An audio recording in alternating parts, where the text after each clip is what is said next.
गगरिया तबाह कैलू गोरी तबाह कैलू गोरी हमारी महर के नजरिया तबाह कैलू गोरी हमारी महर के नजरिया तबाह कैलू गोरी।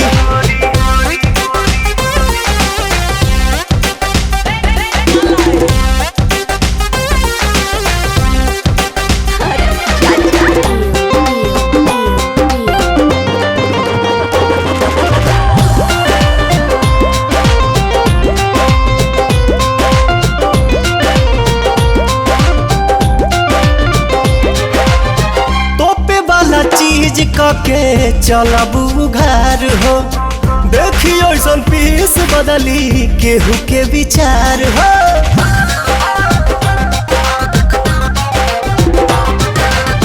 तोपे वाला चीज के चलबू घर हो देखियो ऐसन पीस बदली केहू के विचार हो।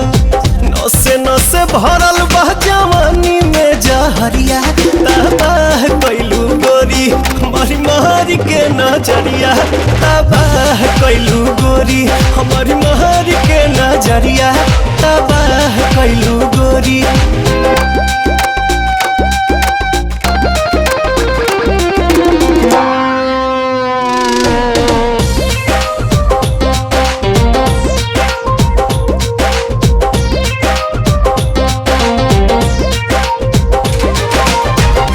अखी से ताकेलू जब चश्मा हटाई के राही के घाही कैलू देही में सटाई के।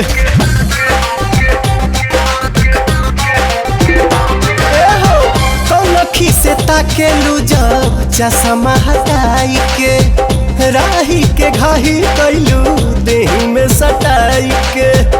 खाए से पहले भभका देलू गगरिया तबाह कैलू गोरी हमारी महर के नजरिया तबाह कैलू गोरी हमारी महर के नजरिया तबाह कैलू गोरी।